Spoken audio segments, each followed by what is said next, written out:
Oh, I love it when I'm wrong. No, you heard that right. I said I love it when I'm wrong. I got no problem admitting it. I came into the Golden One Center tonight expecting it to be an ugly game for the Sacramento Kings against the physicality of the Houston Rockets that beat up the Sacramento Kings last season. But I was wrong. The beam is lit. The Sacramento Kings don't just earn their 10th victory. They fought for it. And we're going to break it down right here on Locked On Kings.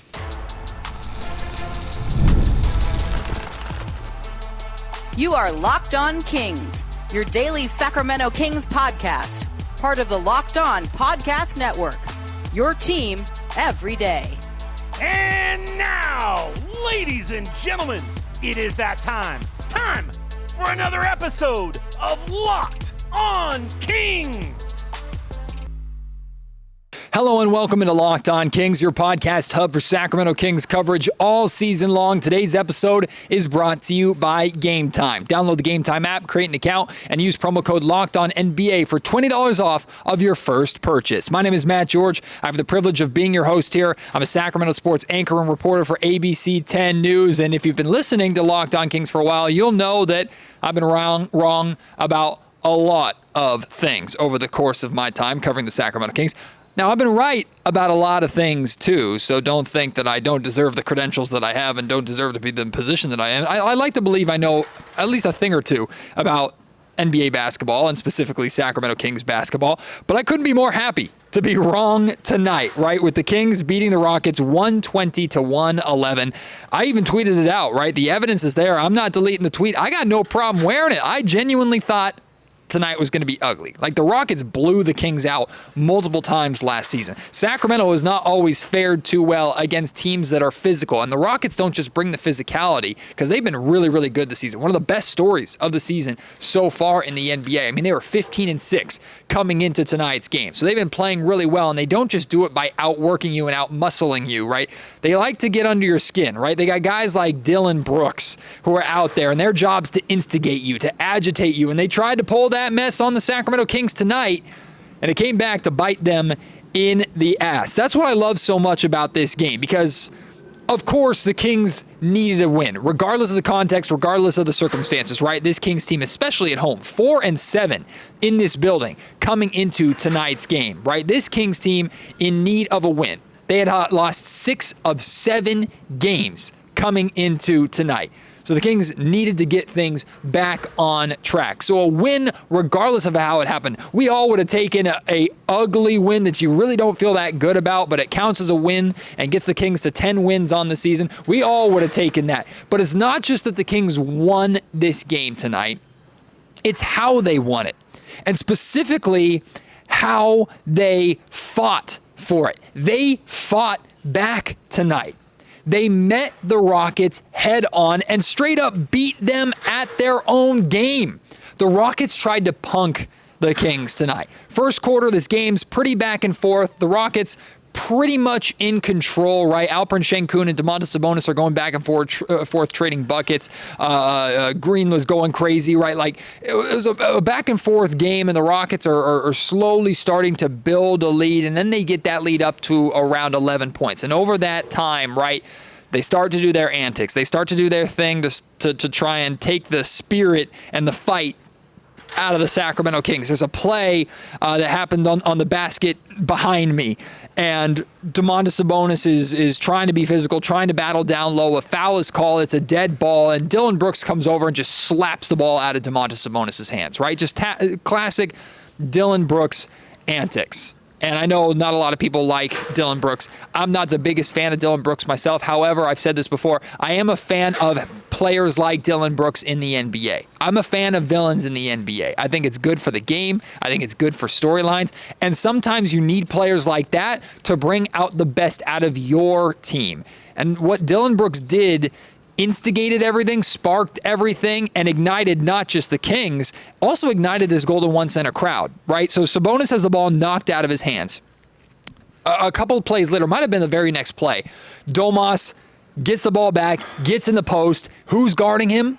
Dillon Brooks. And Domas goes right into Brooks. Brooks straight up flops, falls onto his back. Domantas scores. And De'Aaron Fox is standing over Dylan Brooks going, get up. Come on, get up. We didn't foul you. You flopped. Get up. And we know De'Aaron Fox loves to call out flopping and loves to call out those antics when he can. Well, minutes later, that leads to, during a dead ball, I actually didn't see exactly what happened to prompt it, but you have De'Aaron Fox and Malik Monk jawing back and forth with Jabari Smith Jr. and Dylan Brooks. Actually, it pretty much started between Fox and Jabari Smith Jr. And then Monk comes in and Brooks comes in, and Monk is issued a technical foul, and then Brooks and Smith Jr. are issued technical fouls, right? But what do you have? You got Fox and Monk. You got two of your most outspoken players, but two of your guards that are going nose to nose with these guys, right? You're not going to punk us. You're not going to talk to us that way, right? We're going to go right back at you. We're not going to fold. I like that fight from the Sacramento Kings. I like the fact that the Kings did not back down from the Rockets. And now, while it's dangerous to play their game and you don't want to lose your cool and lose your composure, what the Sacramento Kings did tonight was very different because they fought back. They stood their ground. They didn't let the Rockets push them, and they used that energy and the electricity of that moment to spark an 11-1 run to end that second quarter. The Rockets built an 11-point lead early on or during that first half, right? That was when they were kind of starting to feel themselves a little bit and get their antics going. Well, all that talking pissed De'Aaron Fox off. And as we know, a pissed off De'Aaron Fox is a dangerous De'Aaron Fox. I think Malik Monk said after the game in the locker room that he wishes teams would piss Fox off more because when they start talking at Fox, Fox goes to another level. Well, Fox, I believe, scored 10 of those 11 points on that 11-1 run. The Kings go into halftime only down by 1, and then the momentum carries through, right? I remember thinking, Fox is going, the Kings are feeling it, the crowd's involved. I remember the halftime buzzer sounding, and I was like, no, I want this to continue, right? We don't want the break for the Kings to cool off or the Rockets to cool off. We want this to keep going. Momentum's on the side of the Kings. Well, they come back out after that 15-minute halftime break, and they completely step on the gas, right? A 42-point second half. They explode out of the gate in the second half, and we'll talk about that a little more in just a second. And the Kings start bringing it to Houston. They keep Houston at arm's length. Don't let the Rockets battle their way in. And what happens to the Rockets? The team that normally likes to instigate, the team that normally likes to get under your skin and make you upset and get you mad at the refs and get you in trouble, the Houston Rockets get their head coach Ime Udoka ejected, and Ime looked like he wanted to straight up fight the referee tonight. If you don't believe me, go and see the video that I shot and posted on my Twitter account at MattGeorgeSack. You can see Ime having to be held back and keeps going at the official multiple times. In addition to that, Alperen Şengün was also ejected from the game. So the Rockets got a taste of their own medicine tonight. The Sacramento Kings stand their ground, fight back, beat the Rockets at their own game, earn that 10th win, and hand the Rockets just their 7th loss of the season. That is what I needed to see from the Kings. Of course, the winning, the better shooting, more guys being involved, a better overall basketball game, sure. But this Kings team showed fight. They showed heart tonight. That was a very welcome sight for this group considering how this season has gone. Here's both Mike Brown and De'Aaron Fox after the game talking about facing that adversity, facing that Rockets trash talking, and responding to that the way that they did. Hey Fox, we've seen you're not afraid to talk and go at players when they're coming at you and chatting back and forth with you. But Houston, being a team that likes to be physical, likes to try and get under skin and instigate some things, how do you feel you, Malik, everybody responded to that and that sort of effort?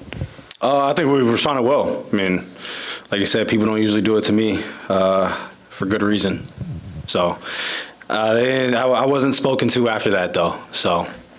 But as a team, we definitely responded well. And I think what's even bigger was the fact that we were able to get that lead and sustain that lead throughout the entire second half. I think that's growth, and I think we obviously have had trouble with that in the past. But trying to have signs of a good team, you have to be able to do that. And we have to continue to try to build off of this because, one win doesn't really matter in this conference. You got to be able to string together a couple. But it was good to protect home court, especially the way that they have been playing this year. They've been looking at one of the best teams in the league. So for us to come off and get a win like this is definitely good for us. Hey, Mike, the character of this roster is pretty well known. A lot of really good guys in that locker room. I know you talked about to compete, you don't necessarily have to get texts and stuff like that. This Rockets team likes to get under people's skin. Yeah. And to have Fox and Monk, even though Monk got a tech, respond the way that they did, not back down from that. The team not back down, an 11-1 run to end that first half. Is that needed from this group as well to maybe not try and pick a fight, but also not to back down from one when it's brought to you? 100%. And that, I addressed that in there. You can't. This is grown-up business, and the slightest advantage that your opponent feels, it's a wrap. You can't give them an edge anywhere, but you got to be smart about it, and that's part of competing that our guys were. In addition to how they handled the Rockets, the Kings learned a lesson in real time, right? Take the Rockets out of the picture. Take the opponent out of the picture. The Sacramento Kings, a number of times this season, have struggled with closing quarters and beginning halves, right? The Kings did both of those right.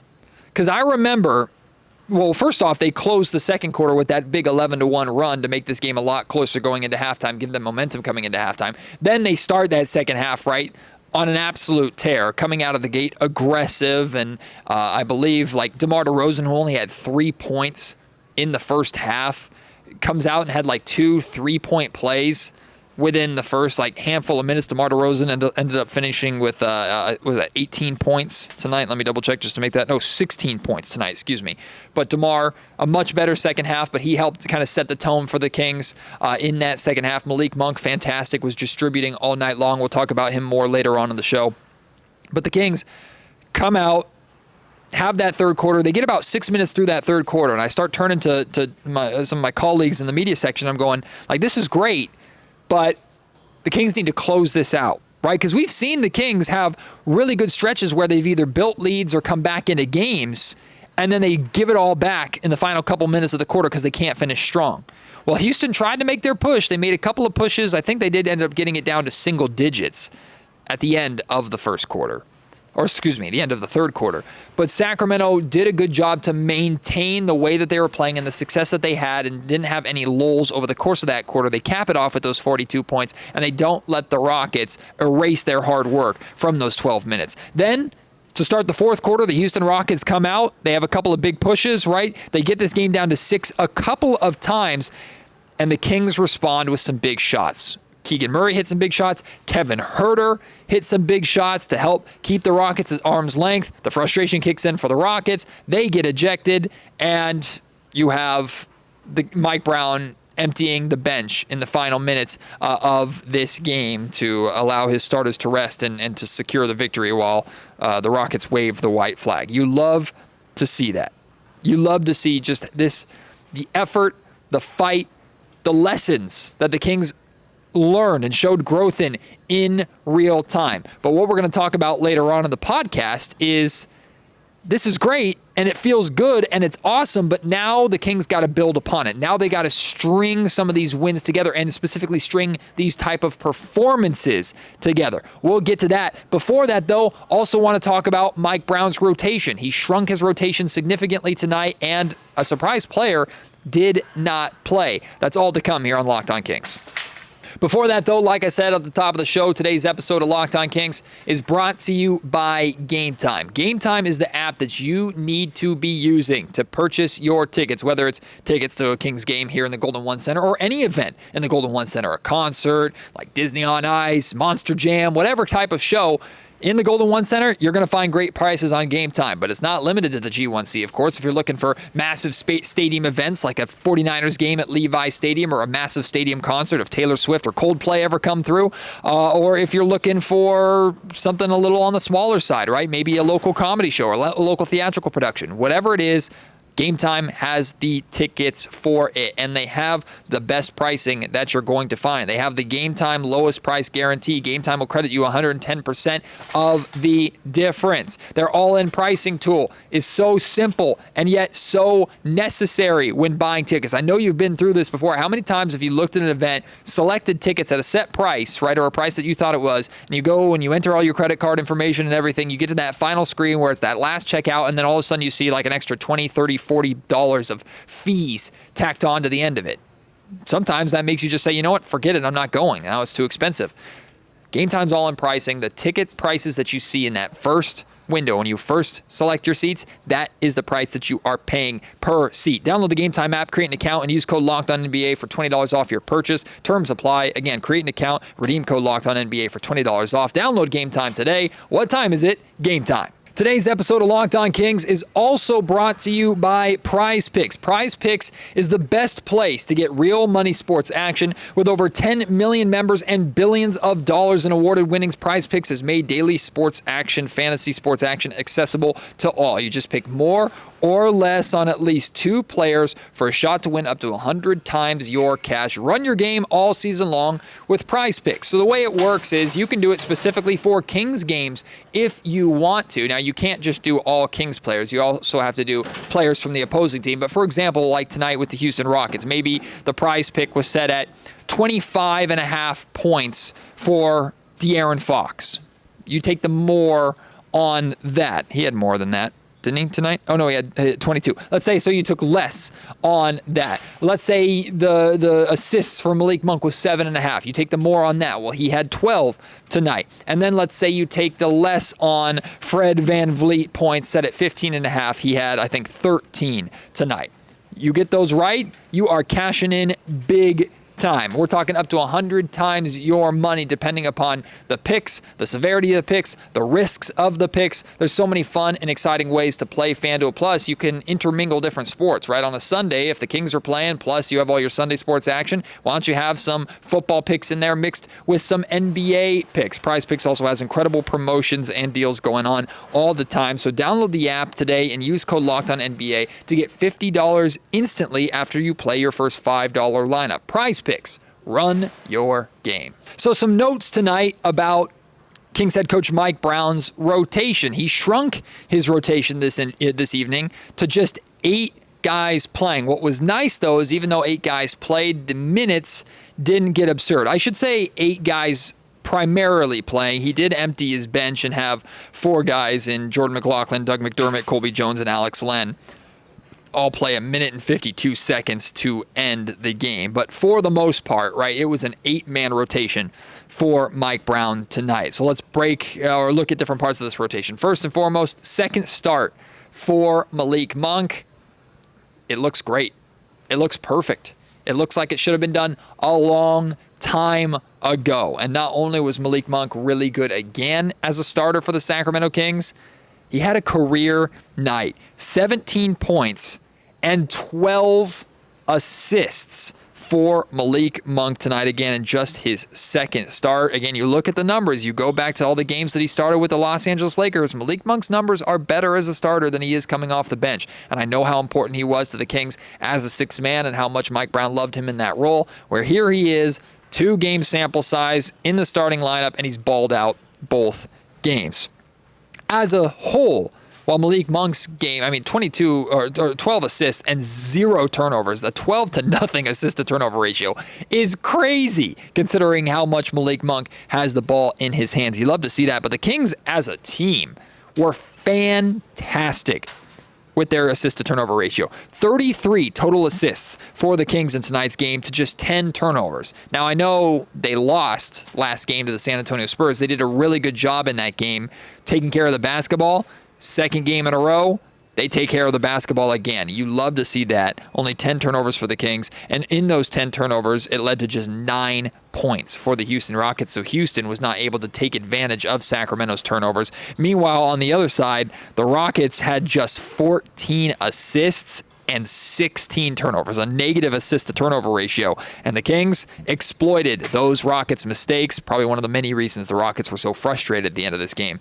The Rockets gave up 22 points to the Sacramento Kings off of those 16 turnovers. So you have Malik Monk helping lead the charge for Sacramento in the assist category and taking care of the basketball and distributing the basketball as a starter in just his second game with that starting group.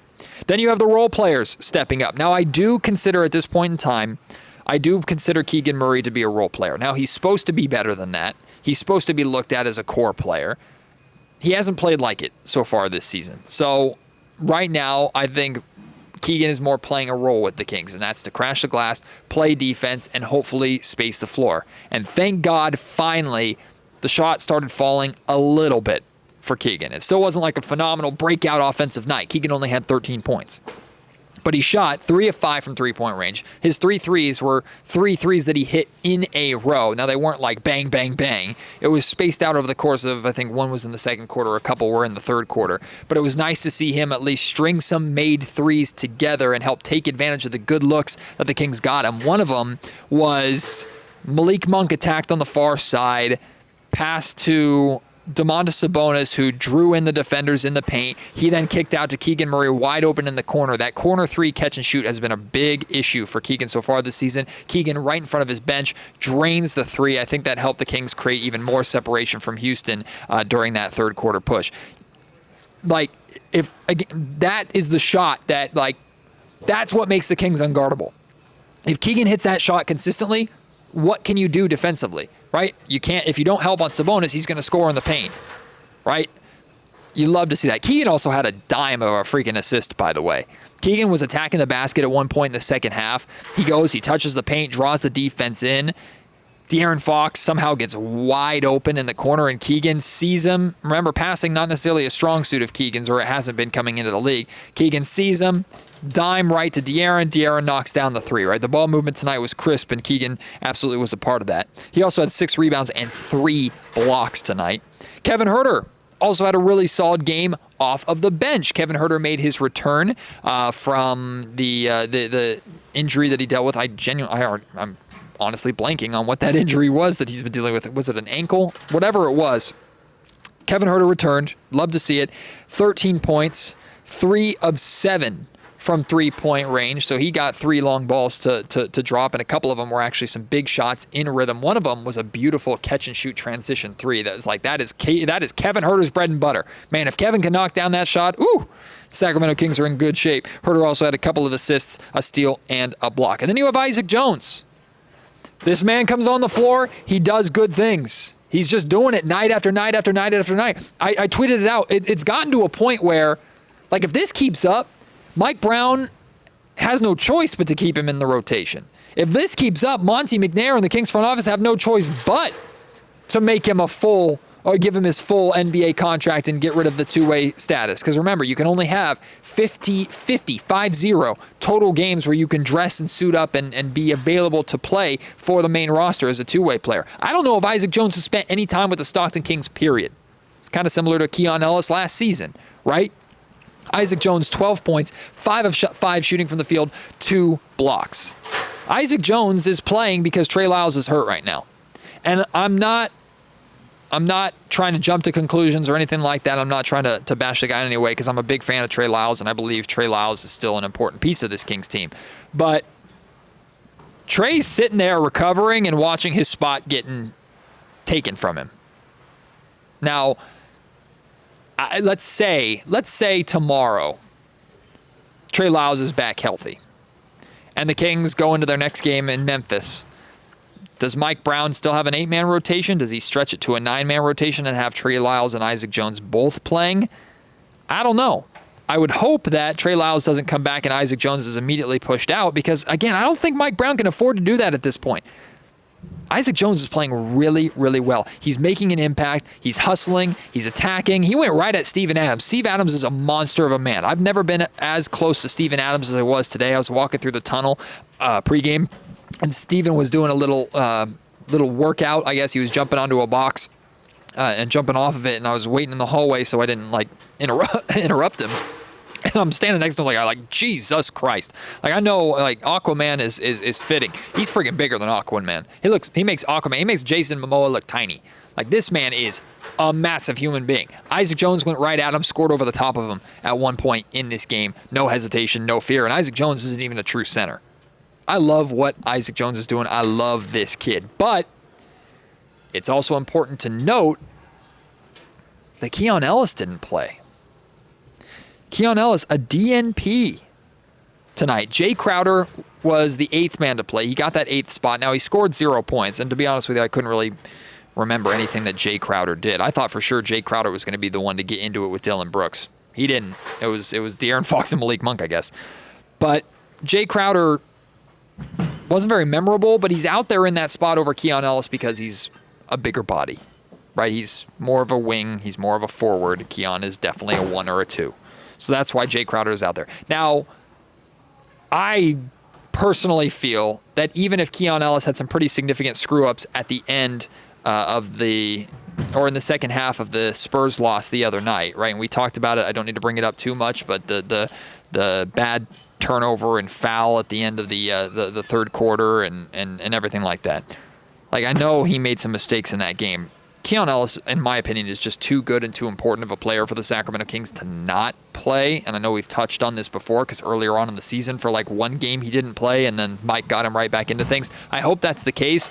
I would rather the Kings have a 9-man rotation with Keon playing than an 8-man rotation of him not playing. I will say at least the Kings didn't have super heavy minutes for their guys, right? Fox had 36 minutes. Malik Monk had 34 minutes. Keegan had the most with 39 minutes. DeMar played just shy of 34 minutes. Domantas Sabonis played just shy of 32 minutes.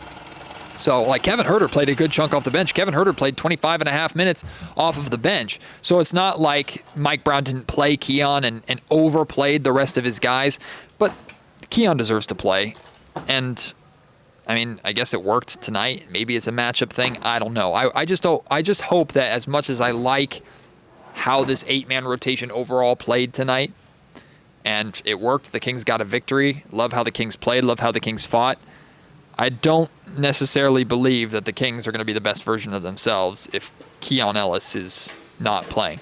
But thank God the Sacramento Kings finally hit threes in this frickin' building and their opponent did not. Actually, technically, the Kings and Rockets hit the same amount of threes. The Kings shot 14 of 30 from three-point range, 46%. The Rockets 14 of 39, 35%. Forget the percentages. The Kings equaling the total threes of their opponent, that's a breath of fresh air, considering we know the Kings won this game in other areas, and just a couple nights ago, when the Kings lost to the Spurs, they dominated the Spurs in so many areas, but none of it mattered because the Spurs scored 69 points from behind the three-point arc. The Kings weren't killed by that tonight. They're making threes themselves. What a surprise. They won the basketball game. Today's episode of the Locked On Kings podcast is also brought to you by Chime. Now, I don't know about you, I'm still financially recovering a little bit from Black Friday. It's fun, right? Love to spend money on Black Friday. Bought myself a few too many pairs of Nikes, and plus my wife, Christmas gifts for the family, stuff for my kid, right? We've all been there. Spending too much money in the holidays is really easy to do. Take control of your finances by using a Chime checking account with features like no monthly or maintenance fees and fee-free overdraft protection up to $200 or getting paid up to 2 days early on your direct deposits. Chime helps with fee-free overdraft up to $200. Your next deposit is applied to your balance. You will get spotted on debit card purchases and cash withdrawals. No monthly fees or maintenance fees, and over 50,000 fee-free ATMs. Eligible members get complimentary boosts to temporarily increase a friend's Spot Me limit. When you give a boost, they can boost you back to temporarily raise your limit. The way it works is you set up a direct deposit in your Chime account after a qualifying direct deposit of $200 or more. Chime will notify you to enroll in Spot Me. With an activated debit card, Chime will spot you up to $200 on debit card purchases and cash withdrawals. Your next direct deposit is applied to your negative balance. Chime never charges overdraft fees for using Spot Me. So you can enjoy the holidays while keeping your financial goals on track with Chime. Open your account in 2 minutes at chime.com/NBA. That's chime.com/NBA. Banking services and debit card provided by the Bancorp Bank N.A. or Stride Bank N.A. members FDIC. Spot Me eligibility requires an overdraft. Limits apply. Direct deposits timing depends on submission of payment file. Boosts are available to eligible eligible Chime members enrolled in SpotMe and are subject to monthly limits. Fees apply at out-of-network ATMs and for OTC withdrawals. So a fantastic win for the Sacramento Kings, right? Like we laid out, not only did they get the win, not only did they get back on track, they fought for it, they showed heart, they showed fight. This is that kind of win that I'm not predicting this, and I'm not trying to get too far ahead of myself because there are still big problems with the Kings, and this win, just like the last win in Minnesota, doesn't change things, right? Doesn't suddenly fix everything. Not everything is great, but this is the type of win that you can see as a turning point or a growing point, a launch point, if you will, for the Sacramento Kings. It wouldn't surprise me at all if we're 2 weeks from now looking back at this game going, that Rockets game kind of sparked a little bit of something for Sacramento. But it has to, or it doesn't really matter, right? A lot of people were calling the win in Minnesota a handful of games ago the best win of the season for the Sacramento Kings. Well, how do they follow it up? They got their ass kicked by the Trailblazers in Portland, a team they absolutely should be beating on the day after Thanksgiving. That was quickly erased, right? All that feel-good was erased. So what we can't have is the Sacramento Kings having this great win, a hard-fought win against Houston, then they go on the road, take on the Memphis Grizzlies on Thursday, and they get their ass kicked there. And, of course, Memphis is a better team than Portland is. No disrespect to Portland. That's just the way that it is. But you just beat a really good Western Conference team tonight in the Houston Rockets. You can do it. You can hang with these teams. You can beat these teams regardless of where the game is being played. So do it. Go out and handle your business. Carry over from this game what you can control. I think that's the biggest thing for this Kings team. Like, the shot was falling. That's fantastic. Everybody was contributing. That's fantastic, right? The assist to turnover ratio, amazing. Taking care of the basketball. Malik Monk's career high in assists, awesome. Everybody pretty much getting in double figure scoring. The Kings had 7 players in double figures. Fantastic. You would love for all of that to carry over. But what you can control, no matter what, is how you approach the game. And the Kings tonight had that not going to get outworked, not going to get punked attitude. They played like, we are not going to let the Rockets step all over us and run this game and take this game from us. Play that way against Memphis, and then play that way the very next night against San Antonio, who's already beaten you twice, and you should be at least 1-1 against them. Right? Go out and handle your business. It falls back to like the standard that the Kings set for themselves and the staples of that standard from Mike Brown. Communicate and compete. Communicate what you're trying to do on the fly, talk to each other, hold each other accountable, and always compete. When you're out there, play hard, fight back, do what you're supposed to do, and do not back down and give your all when you do it. It's not easy to do, especially from someone sitting in a chair watching the game while stuffing my face with popcorn and cookies and stuff and not having to exert the energy that these guys are exerting. But it's what they're paid to do. It's what they're expected to do. This is a results league. It's time to get some results. String some games together. String some wins together. Actually, don't think about the wins. String some performances together. String the way that you've been playing over really the last 2 games. String those together. String the effort and the attitude of tonight's game and the fight from tonight's game into the next handful of games. And I promise you the wins will come with it. I'm very, very confident that the wins will come with it because the talent of this team is already there. In addition to Memphis and San Antonio, we found out the 2 mystery games that the Sacramento Kings, because unfortunately they were eliminated from the NBA Cup. They were already eliminated coming into tonight's game. At least they didn't get swept in group play with this win over the Rockets, so that's great. But with this, no matter what, the Kings were going to not make it to the next round, which means they would get 2 games. Now, these games would be against other teams that have been eliminated. They have to be Western Conference teams, and one would be on the road and one would be home. Well, the game on the road is at New Orleans on Thursday, December 12th, which means the Kings, instead of having 3 games against the Pelicans this year, will have 4 games against the Pelicans this year. Oh, wait, there's more. 3 out of those 4 games are in New Orleans. Yeah.